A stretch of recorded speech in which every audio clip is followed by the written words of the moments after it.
Well, one of the great experiences, I was at a black motel in Houston, and my skin is very, very fair. And to be a black heel, I had to sun a lot to get my color dark as I could possibly get it. So it's about 3 o'clock in the evening one day, I was laying out by the pool, and 2 black ladies come by. They said, who in the hell is that black ass, take heels out there in that hot sun? So I had to turn my head over and laugh to myself because my sister was degrading me because I was trying to get blacker, get darker. They didn't understand why. It meant more to me, box office wise, to be more of a black heel at that time. And I had names thrown at me that's unbelievable. Of black fans, when you got good at what you do. One of the great highlights that I used to like to do was when I get Junkyard Dog down and spit in his back and call him the N-word. And the people at ringside, they would be so mad. They say, it's not him, it's you. The no good so-and-so and so-and-so. And that's how I knew that I had the people that paid money. One of the great matches, one of the great altercations that ever come down happened in Monroe, Louisiana. So we had this match at night, and Dick Murdoch, the redneck, and we got a few rednecks around Monroe, Louisiana. So Bad Leroy Brown and I, we were tag team partners.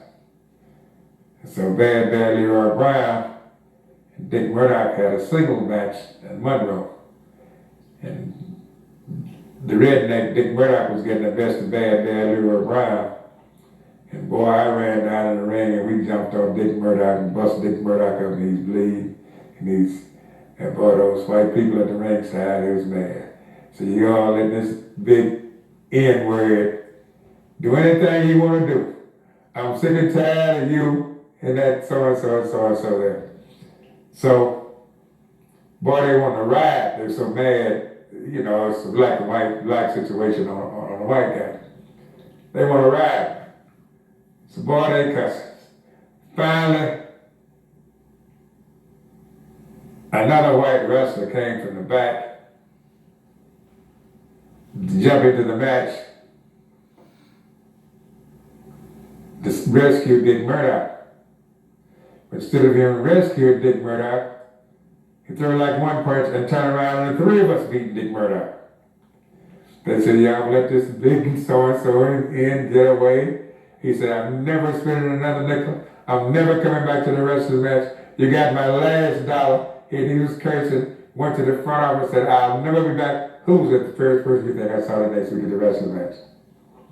At the ringside seat, the very first person I ever saw at the ringside was a man who's going to never come back.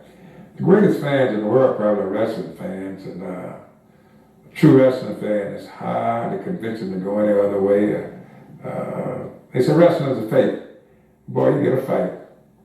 A real wrestling fan. And it was a great sport for me. It was a great era, a great time for me in my life. Did you have a lot of people challenge wrestling's validity, saying it was fake? Because obviously you brought a tremendous amount of credibility. Well, you know, the funny thing, if a woman would ask me, and she'd be halfway good looking anyway, says, wrestling fake. I said, did your husband be faking when he make love to you? You know, they kind of leave that alone. Right. You know, I had a few little perks that I put in there to back them off me. And I never played with nobody's intelligence. And I never misled nobody to believe something that wasn't true. Now, only one thing I can assure them, I was a great athlete. I was a physical athlete even before I became a wrestler. And so they couldn't deny the fact that I was an athlete. So whatever else I did was my own. I want to talk about some of the some of the encounters that you had, both with tag team and singles, and just relive some of your memories. One of the memories I remember of you teaming with Tony Atlas as the Soul Patrol. Well, yes, but my greatest memory is probably with Bad Leroy Brown. We were a great box office tag team because of our physical attributes that we brought to the ring, and we had great dialogue in terms of we were the worst tag team that ever stepped in the ring. But we drew more money than any other tag team that stepped in the ring. As far as the cohesiveness in the corners, the people just didn't know. We were a terrible tag team, but we were a great box office tag team. We made a lot of money. But Tony Atlas was as good an athlete as you probably wanted to ever meet. But he was unstable in a lot of ways. He couldn't just make decisions and go and stay stable as far as I was concerned. But as a good athlete, good talent, good looking, box office, he was that. But you couldn't keep him focused. You had to keep him focused. If you were going to be a good box office, a promoter has to have a lot of confidence that you're going to be there on time and that you're going to be a great performer and all these things consistently. He was hot and cold, and promoters would be afraid to invest a lot of money in you, and you couldn't invest a lot of money in yourself. About some early memories of some single matches. You mentioned a match with Fritz von Erich. Well, early memories of single matches. Well, I never will forget. I come in from California, and I'm wrestling with this guy, and he kept trying to hit me in my privacy. And I didn't know he was trying to hurt me. He was kept trying to hit me in my privacy. And you don't have to be a rocket scientist to know when someone's really trying to hurt you. And I had to kind of turn the tides on him a little bit there. And these are the type of things that you don't want to remember. And when you see some of the greatest fights you ever saw in the dressing room, these are some of the things that you go back and reflect upon. And you reflect upon. I never will forget Cleveland, Ohio, the worst riot. One of the worst riots I was ever in. I was in two bad riots. But one of the worst riots I was ever in was in Cleveland, Ohio, wrestling against Ox Baker. And boy, the people came. This particular time, Ox Baker was the villain, and I guess you could say I was the good guy. And boy, when they came, they hit Ox Baker in the head with a piece of steel. And Johnny Powell was in the match also. And boy, he took off and saved his life. They were so mad they really wanted to kill Ox Baker that night. And we had a fantastic house, but riots kill your town. People don't necessarily want to come back to that place where people are going to riot and people are going to get hurt. And you talk about single matches early on. Oh, I had some. I had a great match with the late great Lou Thez early in my career when I came from California down to Texas. I was given an opportunity to compete against him, and I had an outstanding match with Thez early on in my career. But I had some matches with Junkyard Dog that was just outstanding. And one of my highlight matches, I could say I had with Bill Watts also in New Orleans. And I had some great matches. A guy named Paul Arndall, good looking young white boy. But he had his mind on the girls more than he had anywhere else a lot of times, but you try to get him to stay focused, but he was a good-looking Hulk. And it just happened that way. That was a golden era of wrestling. We had a lot of Don Diamond, Magnum TA. Magnum TA left Mid-South where he would have made a fortune. When elsewhere, he just became another guy on the card. He was a good-looking young guy, which would have been featured like Junkyard Dog and Paul Arndorff. And Mid-South was a great teaching place for individual matches as well as tag team matches. And it was, to me, the best wrestling organization in wrestling. Do you remember some early matches against Gorilla Monsoon? Of course, Gorilla Monsoon and Killer Kowalski. Gorilla Monsoon became an outstanding 300 or 400 pound athlete. What's great about Gorilla Monsoon, he was a great bumper. And he could do what he had to do for his size as good as anybody else around, or better, if not better at the time. And plus the fact he was intelligent and he understood what box office was about.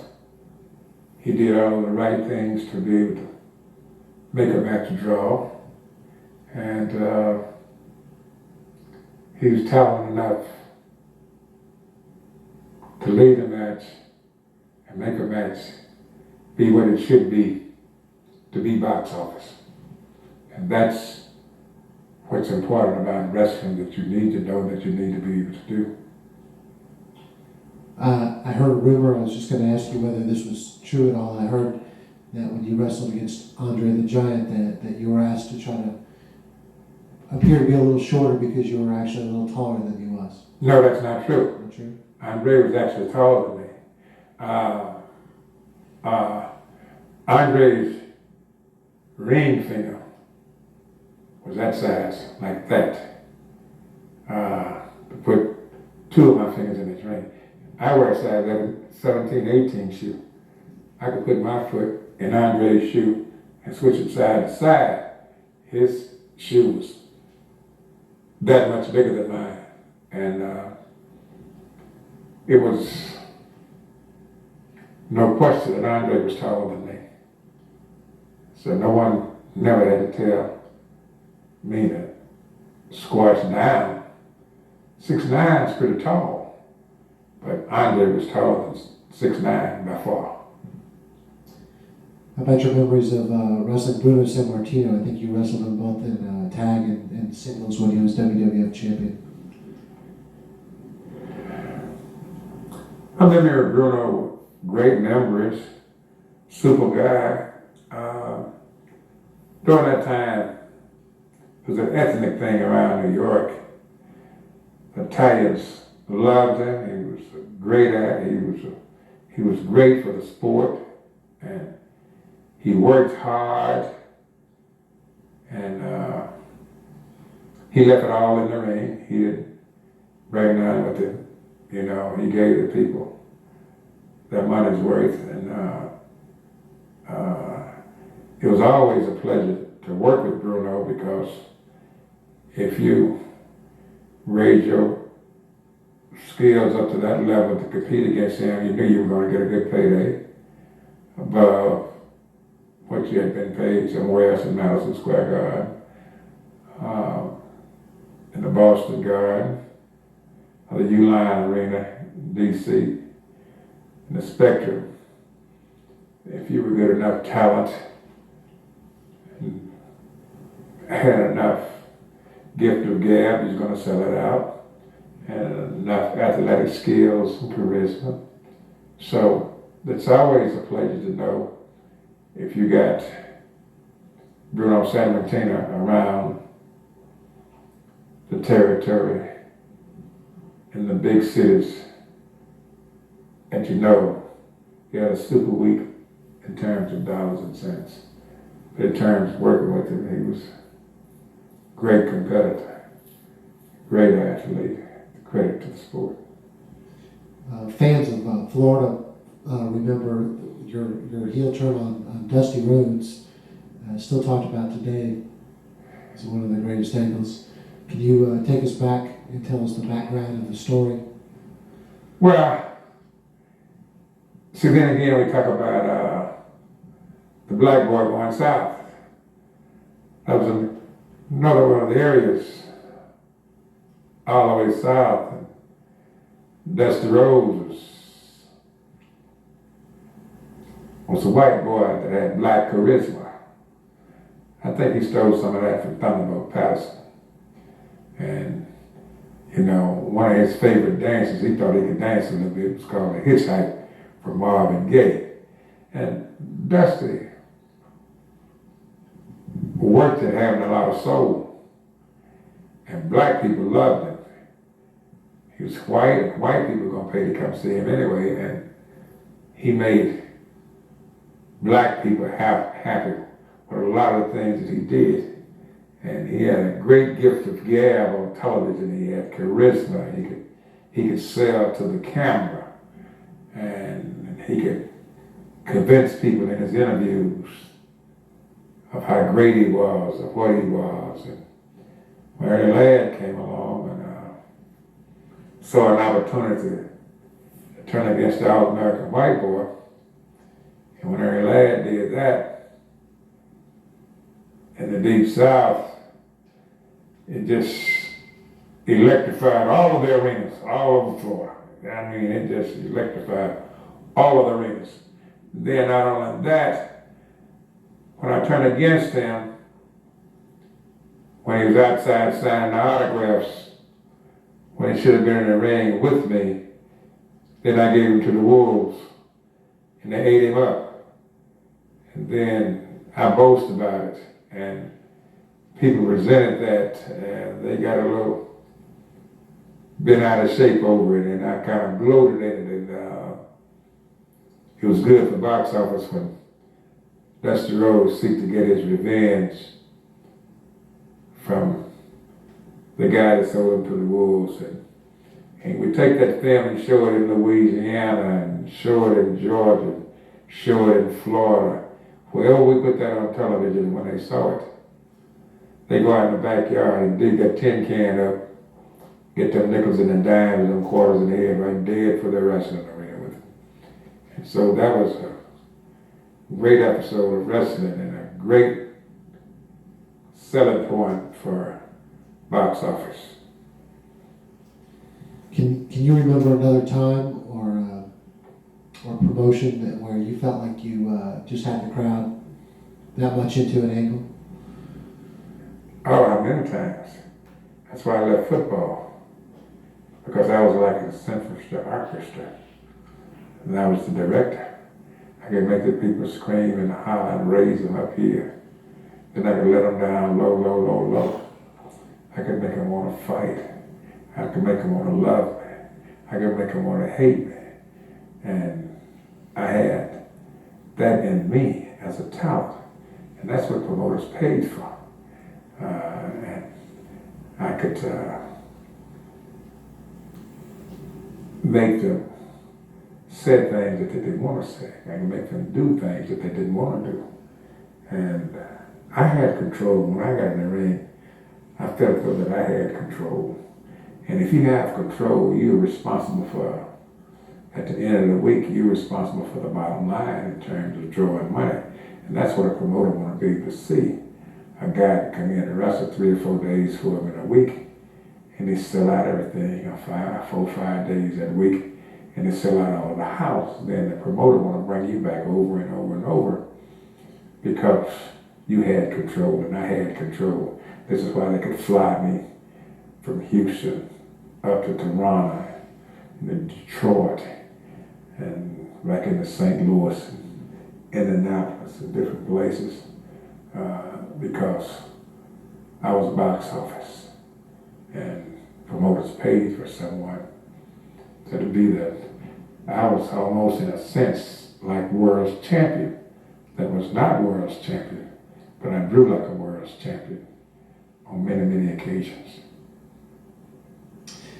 We haven't specifically discussed this, but do you have any specific memories of some of your matches with the Sheik in Detroit? Yes. I had some great memories of the Sheik in Detroit. Sheik was a vicious guy. In the ring and out of the ring. He was vicious, even to the fans. And he was a good talent. But if I had a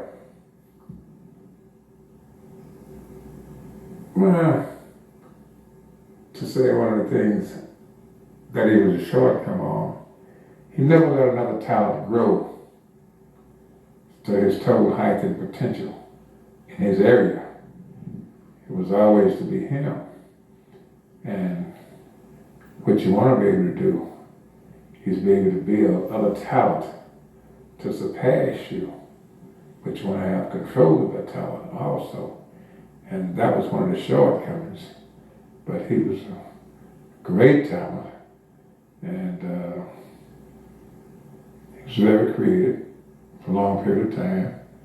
But he didn't know how to change with the times. And Vince McMahon came along, killed everybody because he knew how to change with the time. Vince was totally different because Vince was a great marketer, not only a skilled person for wrestling. He could market a product. I want to talk about some of the origins of some of the things that you did. One of your finishers was putting the boot up into your opponent's face. What was the source for that? Did you see someone else do it and you liked it? No, the source of that was I wore a size 18 shoe. And that would be a good place to put it in his face and his chest. And that's another selling point to be able to sell to the people. And when they see that big foot coming, they knew something was about to happen. That the big cat was taking him home. Another one was you taped your thumb and you used the taped thumb as a weapon. Well, you know, early on I told you I was a thief. I stole that from Lou Graham. I saw Lou Graham do that, and it was exciting, but he wasn't the master at selling it and being able to just disguise it from the referee and to load it up and unload it. That was the great part about it, to be able to master that.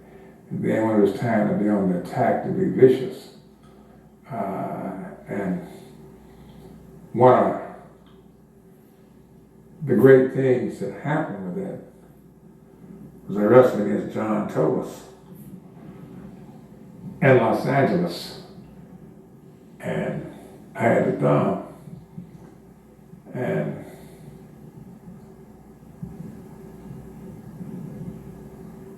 for some reason, I like to thumb a guy in the head, boom, try to bust him up. I started thumbing John Tolos to the throat, and blood started coming down from both sides of the mouth, and the fans started screaming and hollering, the worst way that you ever saw. And the next thing I know, they want to come in the ring. I remember a guy threw a knife at me in the ring in Los Angeles, and a couple of knives in the ring, and this thing tried to get out of hand. The police had to come. But anyway, it made me so hot. The next few matches were just sell out because they wanted to get Ernie laid. But one of the high spots of Los Angeles was they had a guy about 5'8" named Ruben Juarez, about 185-pound Mexican guy.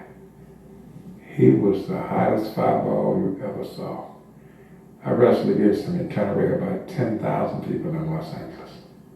You couldn't get in the Olympic auditorium. Had so many people there, I never will forget. And that was one of my great matches against much smaller guy named Ruben Juarez, quick as a cat. And I enjoyed that match. And do you know somebody else that was in Los Angeles at that time? Tell me about it. Well, he's wrestling now, and his son's wrestling now. And that was in Los Angeles during that time. Was you talking about Rocky Johnson, or? No, he's a Mexican guy. I know Chavo Senior. Chavo Guerrero. Yeah. I made a lot of money with Chavo Guerrero in Los Angeles. And I was a champion in Los Angeles. And I kept telling him that this Mexican guy couldn't beat me, and I was kind of putting the Mexican people down. And I came in one day on television, and he wanted to wrestle me for the championship. So I gave him a championship match right on television. I gave Chavo Guerrero a match for the championship right on television, and he beat me for the championship. I took the belt and went on back to the dressing room. And the promoters and everybody else wanted to know what the belt. I said, well, what was his contract? He said, what you said? I said, well, I lied. I said, I lied. I took my belt. I said, show me the contract. We had an agreement. I took my belt. I went back to the dressing room, and the people were upset. So I lied. What can I tell you? You're in a position where you can control your own marketability. You gain so much experience and knowledge to where you know what would work and what wouldn't work for any. Yes. Were there any times in your career where a promoter asked you to develop another talent and you refused because you thought it was the wrong thing to do? No. I was good enough to develop another talent. And I was fairly good at that. Matter of fact, I said I was very good at that. Because when Junkyard Dog came to Mid-South, he fired him the first time. And boy, was he ever mad with the promoter then. They said, when you get some experience and come back, we use you. He got a little experience and came back and put that chain around his neck, put that music on, another one back to dust. And he came back in with a thump. The rest of it is history. He was a talented guy developed like that. I think it was Ole Anderson in his book referred to an altercation that the two of you had. Who? Ole Anderson, an off-camera alteration. Do you remember anything about a fight that you had with Ole Anderson? Ole Anderson, I go way back. He's a guy I like. And I saw him. Cauliflower. I saw him at the, not Cauliflower. Gulf Coast Reunion. Gulf Coast Reunion. You have so many confrontations over the years. You're talking about in this business for 20, 30 years.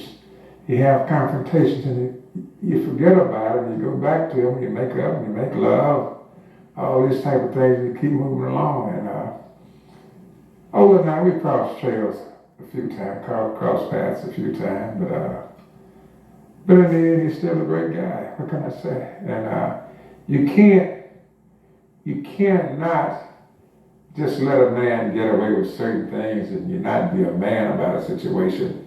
And I don't care what size the guy is, but size is never spelled man, and a man has to be a man when it's time to be a man, and that's what Ole would do, or any other good man would do.